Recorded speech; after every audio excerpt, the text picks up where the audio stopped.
charge of the Numismatic Theaters here. Work under the convention chairmen of Joyce and Lee Kuntz.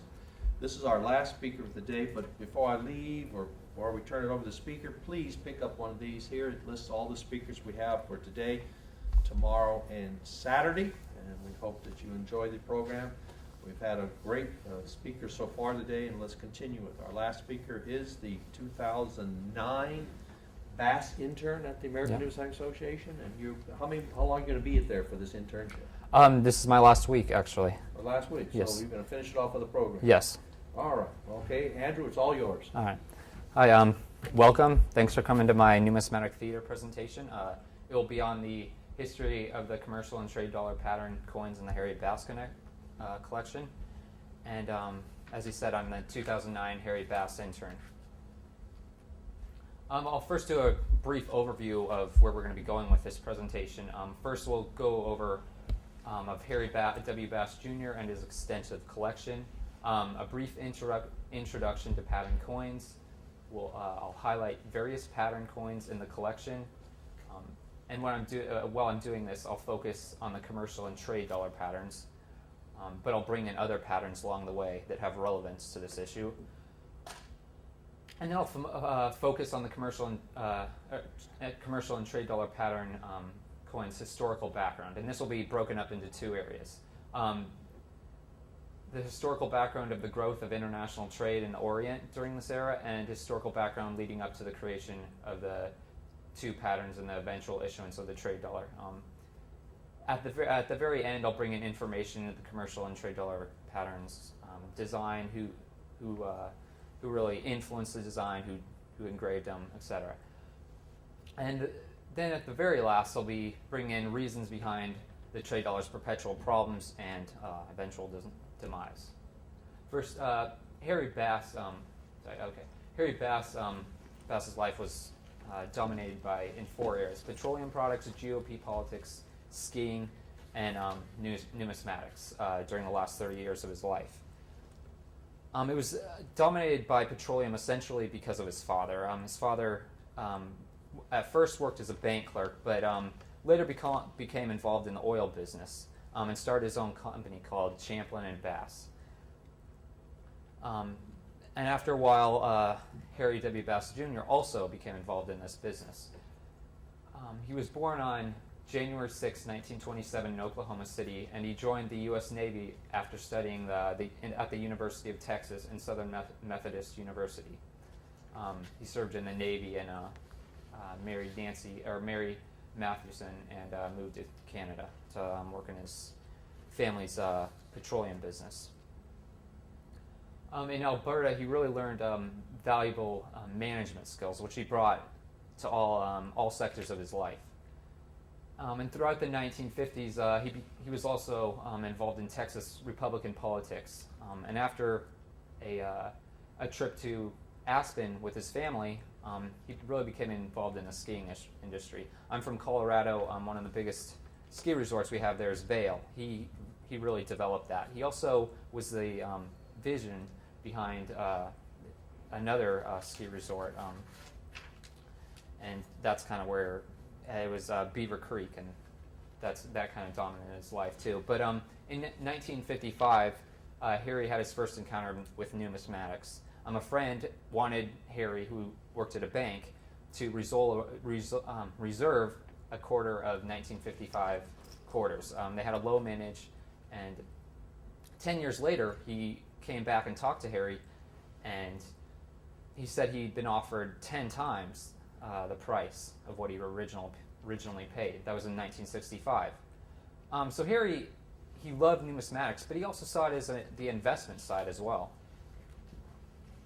In the last 30 years of his life, he really became involved in numismatics. His first significant purchase was purchased by a friend. It was an 1803 cap bust $10 gold eagle, and it was purchased at a New Orleans auction. And he concentrated on die varieties after discovering the 14th star reverse variety on this 1803 cap bust $10 gold eagle. He had an extensive collection. He had over 8,000 U.S. gold coins and 174 pattern coins, which I'll be focusing on the pattern coins. He also had paper money and medals as well. And he had a numismatic library of over 10,000 books, which is quite extensive. First, what are pattern coins? A lot of people like to say they're what might have been. The U.S. Mint occasionally considers either employing new designs on coinage already in circulation, or needs to create a design for a new or proposed currency. The U.S. Mint creates these patterns to test how a new design will actually look and whether technical problems will occur as the coin is struck. Most pattern coins are never approved for circulation, and some of these pattern coins were actually created surreptitiously and for profit by mint insiders. But since the 1880s, pattern coins haven't really gotten into circulation because it's been the policy of the U.S. Mint to destroy these. So there's very few modern pattern coins. Categories of pattern coins. There's three main areas. There's also mules and splashers, but these are the three main areas. Pattern pieces are basically pieces just demonstrating a new denomination, a new design, or a change in an existing design proposed for adoption as a regular issue. And this is the famous 1879 schoolgirl design by George Morgan. The trial pieces are the second ones, and they're impressions made to test a completed or partially finished dies. And this particular pattern of the Liberty Head $20 gold piece, which was for the business strike. This is a pattern of it made in aluminum. Experimental pieces, they really involve a departure from accepted coinage practice. And this is a perfect example of it. In the mid-1850s, they started to experiment with increasing the diameter of a coin while keeping the same with the same amount of metal. They could do this two ways: make the coin really thin, which would easily damage, or they could create a hole in the middle. The Orient used this design very well, but it never seemed to catch on in the U.S. You couldn't really put a design or portrait in the center because there's such a large hole, and also planchet problems killed this design. As I said, Harry Bass had had 174 patterns in his collection. It includes some of the most famous pattern coins. I show a couple here. The first is an 1836 gold dollar. The second is an 1866 5-cent piece. The third one is the 1872 Amazonian piece designed by William Barber. And then the next two were some of Harry Bass's favorite. It's Morgan's Liberty Head dollar and Barber's helmeted head Liberty dollar. We have the Wash Lady pattern after that, and the 1879 schoolgirl. We also have the 1879 Stella, which the U.S. Mint kind of wanted to get into international currency and creating a standard coin that would work well internationally, and that was their pattern showing that attempt. The last two are really going to be the heart of my presentation. It's the commercial dollar and the trade dollar pattern, both of which are in the Harry Bass collection. Many events on both sides of the Pacific contribute to the issuance of these pattern coins, and this is why I will give a historical background of China and Western involvement there, because a lot of events actually led to bringing in these pattern coins. So from there, Chinese civilization is one of the oldest civilizations. Distinctly Chinese history extends back to 7,000 years, but due to geographical reasons, Chinese civilization remains somewhat isolated throughout history. They have the Gobi Desert in the north, the Himalayan plateau and or Himalayan mountains and Tibetan plateau in the west and south, and obviously the Pacific Ocean in the east. So they really developed internally and didn't have a lot of outside influences. This is important because it enables you to understand China's initial response to the West and their desired dealings with them. So the West arrives on China's front door. During the Yuan dynasty in the 13th century, this Silk Route really got developed, and through this, Westerners did actually make it over to China, but it wasn't in large numbers. There wasn't a whole lot of trade. There was some on the trade, the Silk Route, but it wasn't really until the Ming Dynasty, when European exploration and expansion entered its prime, that we saw large numbers of Westerners come to China seeking trade. International trade grew, and by the 16th century, China was trading with the Dutch, Spanish, and Portuguese, along with its regional neighbors. And during this time, several different foreign coins were regularly used in China. These were mainly Spanish colonial Mexican dollars, including the pillar dollars and portrait dollars, along with the Mexican 8 reales, called the eagle dollar by the Chinese. At the beginning of the Ming Dynasty, they were really at the peak of civilization. They were extremely strong. Their culture was one of the most advanced in the world, and most of the time inventions flowed from west to east and not the other way around, or east to west, not the other way around. But over time, the Ming Dynasty really started to crumble. Wars and natural disasters started to crumble their civilization, and they had an inefficient bureaucracy, internal strife, floods, droughts. They just had a whole host of problems, and it really crumbled the Ming Dynasty. After that, we had the Qing Dynasty. Maritime trade and relations with European powers continued during this period, but it was really regulated. The Qing Dynasty, or the Qing officials, really regulated the trade. They kept the Westerners to certain ports, and it kind of irked the Westerners, but it's just the way the Qing officials saw the West. During the 16th century, trade was dominated by Spain and Portugal, by the Dutch in the 17th century, and by the English in the 18th and 19th century. During this time, British demand for tea and porcelain expanded exponentially, and this led to a large trade deficit. And coupled with the Qing's government's rigid trade regulations, as I just spoke on, tensions really rose between the nations. And during this time, Britain also became very powerful. It really leaped ahead of China as far as civilizations go. Its military, especially its navy, became the best in the world. Finally, though, the British did find something that they could import into China, and this was opium. Opium imports grew from 200 chests in 1729 to 4,500 in 1800 to 40,000 in 1838, and this resulted in a massive silver outflow from China. So at first they had a huge trade surplus with Britain, and now it started to flow the other way to the trade deficit. China responded by attempting to ban opium, because a lot of even some of their officials were becoming addicted to opium, and by some estimates, by around 1830, 1 in 10 Chinese was addicted to opium. So after they tried to ban opium, the first Opium War occurred, and this was from 1840 to 1842. And China obviously lost. They had a far inferior navy compared to Britain. This also left them being relegated to semi-colonial status. Caused a lot of problems in China as well.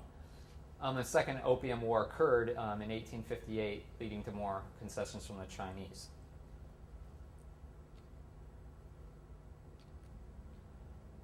During this time, U.S. involvement in China was always there. We always had a presence, but until the 1900s, we weren't really a dominant trading partner. It was always the Dutch, the Spanish, and then the British.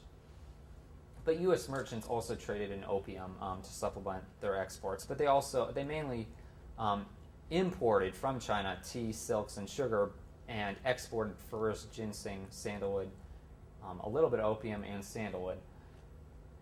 And we also negotiated our own treaties with China that were lopsided. We had a lot of the benefits that the British had. But most important and often overlooked is the triangular trade system. This is where the trade dollar really comes in. So we would send trade dollars over to China, and this is the trade triangle right here. We'd send trade dollars over to China, and China would send these trade dollars over to India in exchange for opium. China would send tea to UK, textiles. UK would send textiles to India, and India would send opium to China. And a lot of this silver, which they sent back to India, was in the form of trade dollars.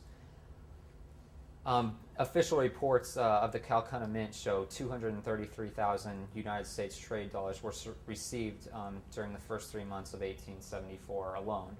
And these were all melted down into rupees. And I love this quote. It's by William Wright. He was the editor of the Virginia City Territorial Enterprise. And it says, the Chinese and Japanese are great lovers of silver, and the American trade dollar, being pure silver, is preferred to them to any coin of any other nation. The end, the final fate of the trade dollar, however, is inglorious. It's sent to India by the Chinese for the purchase of opium. In India, the trade dollars are sent to the Calcutta Mint, and they're made into rupees, stamped with a value on one side and on the other outlandish heathen characters. Thus, the silver of the big bonanza fills the opium pipe of the Chinese mandarin. So now that I've kind of showed the end point of the trade dollars, and obviously not all trade dollars were exported to the Calcutta Mint. Some obviously stayed within China, especially as time went on, and were circulated, although it wasn't quite as good as, say, the Mexican 8 reals. But I kind of wanted to focus on more U.S. events building up to the creation of the commercial trade dollar patterns at this point. Throughout the mid to late 19th century, gold and silver prices fluctuated rapidly as new discoveries greatly changed the quantities in world markets. This led to an unstable monetary policy or system due to our bimetallic system. We had a bimetallic system made of gold and silver, and they were our standard coinage. And the ratio which we set it at was around 16 ounces to 1 ounce of silver. Silver coinage, especially U.S. minted silver, disappeared from circulation, and scarcity followed after there was huge gold discoveries in both China and Australia. So there's a huge disproportion between gold and silver. Silver rose rapidly in relation to gold.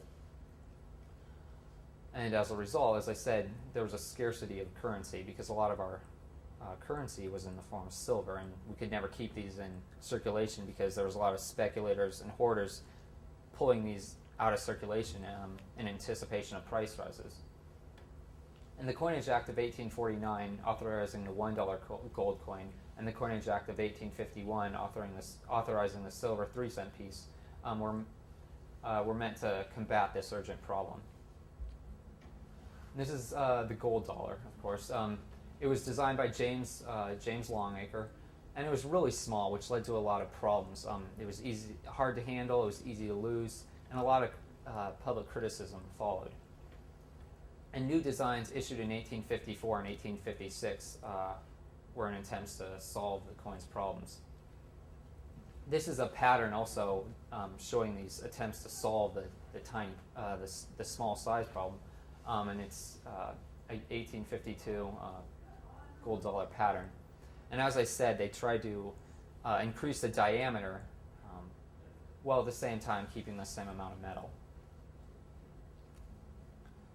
In 1851, Congress authorized the silver 3-cent piece. Treasury wanted to profitably recoin badly worn fractional foreign coins circulating in the U.S.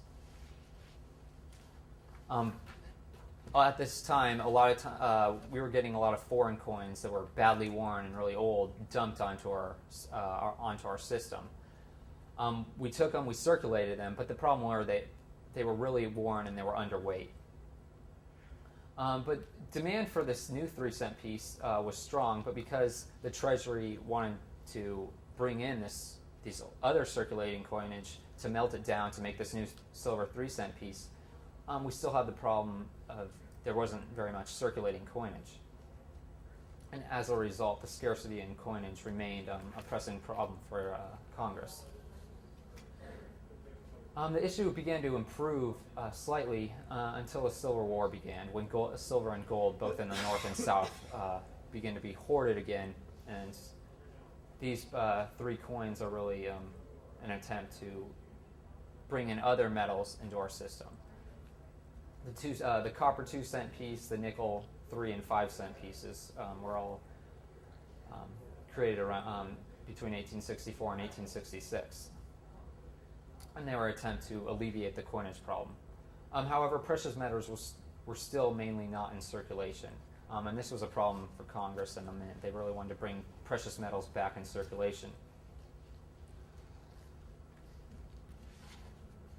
But this is where the trade dollar events really start to ramp up to the trade dollar.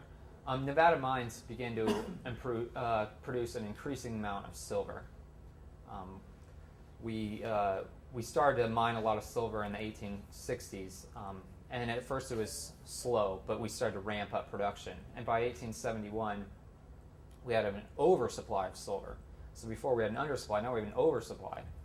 And also in 1871, Prussian Chancellor Otto von Bismarck placed the newly unified German state on the gold standard, leading to large amounts of silver flowing onto world markets. And so this only further saturated world markets for silver, which we wanted to export our excess silver, but most of the world capacity was gone. They were already saturated, except in except in the Orient. Finally, the commercial dollar is proposed. There's huge thefts at the San Francisco Mint throughout the 1860s, and John J. Knox, he was deputy comptroller of the currency, traveled to San Francisco to investigate the mint. There's huge thefts, and there's Henry Boutwell really wanted to investigate these large crimes. So while he was out there, John J. Knox really investigated the problem, but not only that, he talked to various commercial interests, and they got him interested in we can export an international trade coin. We just got to create one. The Liberty dollar really didn't fit well in China. It wasn't circulating and it wasn't accepted. But if we make a trade dollar, which is heavy and has a lot of silver relative to other trade dollars, it will be accepted. And so this idea stuck. And Louis Garnett first proposed the idea of this commercial dollar to John J. Knox, which this commercial dollar later turned into a trade dollar after Congress got a hold of it and kind of debated the legislation. But then after John J. Knox he created this coinage bill, it went nowhere. He gave it to Congress, but there was little interest until 1872. But they did make patterns, and one of these patterns is in the Bass collection. It's the 1872 commercial dollar, which was a first attempt at making this international trade coin. This one over here on the right is just a numismatic delicacy. At this point, it was called the trade dollar. There was already a trade dollar created, and it was just created as a numismatic delicacy. But it is in the Harry Bass collection. So the Coinage Act of 1873 created the trade dollar, and the House of Representatives voted in favor of a standard dollar with 384 grains of silver, while the Senate voted in favor of a trade dollar with 420 grains of silver. The Senate won out, and around this time, 1873, the term commercial dollar was exchanged for the term trade dollar by the Senate House Committee. And in a last-minute deal, Congress also made the coin legal tender in the U.S. The trade dollar was probably given legal tender status to give it a better standing in Asia and kind of give it a foundation where it could be exported to all of the Orient. And the bill was signed into law on February 12, 1873.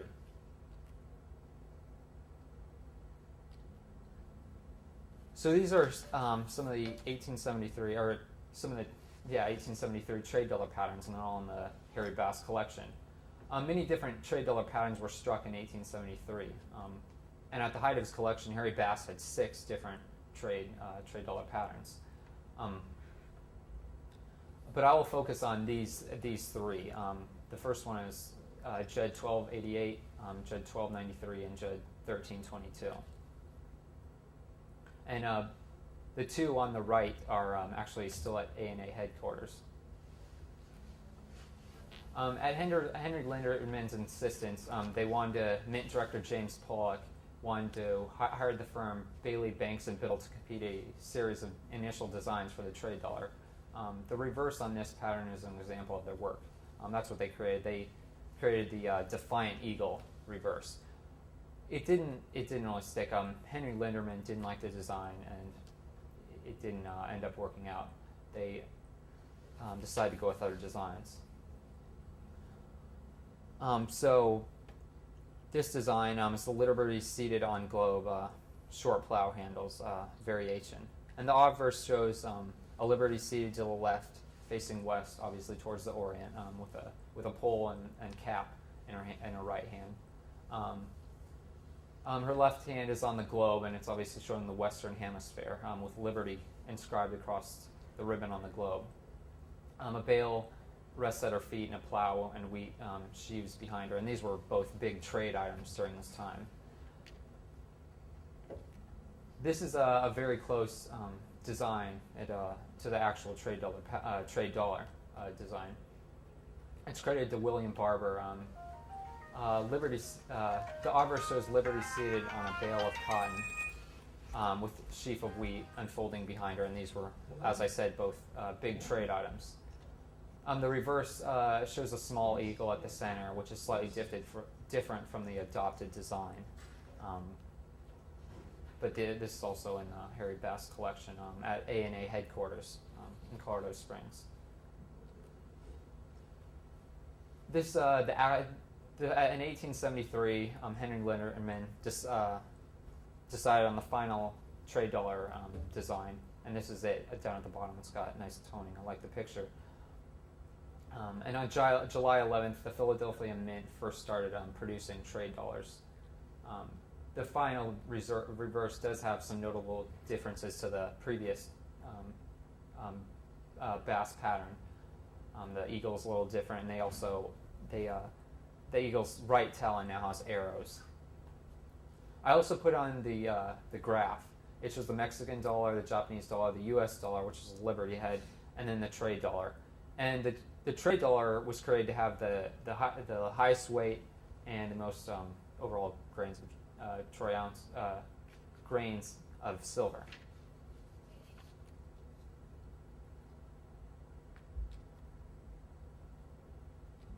Almost.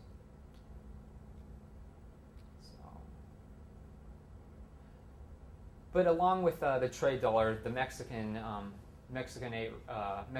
peso also was traded there, and it had various chop marks on there. The chop marks were made to kind of for the merchants over there would chop these to certify, yes, they are authentic and they are of this weight. And these are some great pictures of chop marks on the Mexican silver piece.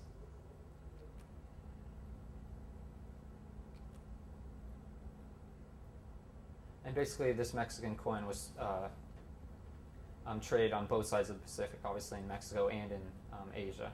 And this is a great picture of another one with a mini chop mark. So they would get chopped a bunch of times. So this is what we see. We see just a coin, and it's got all this graffiti on it. But in the Orient, this is what they see. They saw just the chop marks. Is this the right weight? Is it authentic? Because they had the same counterfeit problems then as we had, or as we have now. Times haven't really changed that much. So that's just a picture. There was many different designs, many different merchants. So it's another piece with various chop marks on it.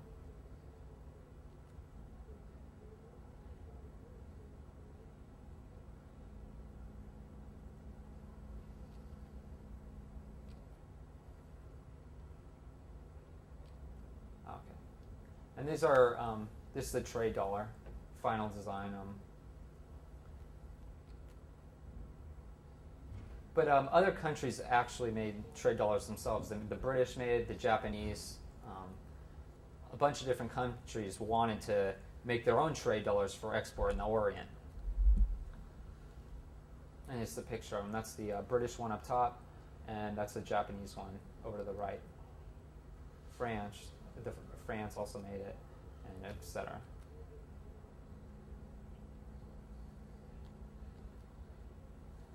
The trade dollar in international and domestic circulation. The vast majority of the trade dollars minted in 1873 were exported to China, and many of these, as I said, actually ended up going down to India in payment for opium.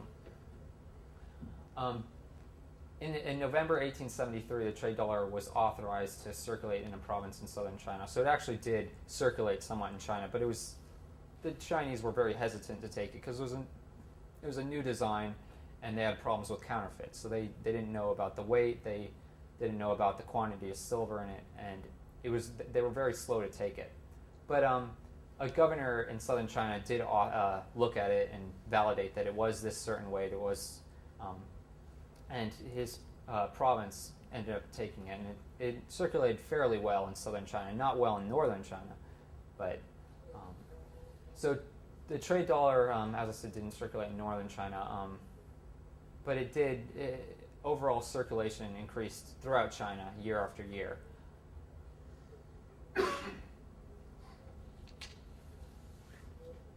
The trade dollar was also used in ports throughout Southeast Asia. It wasn't only in use in China; it was used in all over Southeast Asia and India and various other places as well. As the silver price dropped, domestic circulation appeared. So as silver production really ramped up, a lot of people started bringing those trade dollars back home and dumping them on the U.S. market. And U.S. merchants didn't really want to take them. They wanted to take them at a discount. And so they weren't circulating very well. And every time you wanted to use one, you had to take it at a discount. So if it's $1, and you only got 80 cents out of it, it kind of irked the public. And this was one of the things that led to its demise. The price of silver continued to decline, as I said. Domestic production really ramped up. New mines were discovered, especially in Nevada. And in 1877, the trade dollar's legal tender status was revoked. The public was really angry about getting paid in trade dollars and not being able to use them at some places and having to take a discount out of them at other places. In October 1877, the Treasury ceased all minting of trade dollars. But in 1877, they also started to mint them again because the silver producers really put their weight into it and said, we want you to continue to mint these. But in 1878, in 1877, they again stopped the trade dollar. So they started it, stopped it, started again, and then stopped it for good. But in 1878, Congress again bowed to the silver interest by passing the Bland-Allison Act. And this, the Bland-Allison Act created the Morgan dollar. And that's kind of the end of the trade dollar. And onto the new one, which is the Morgan dollar. So is there any questions?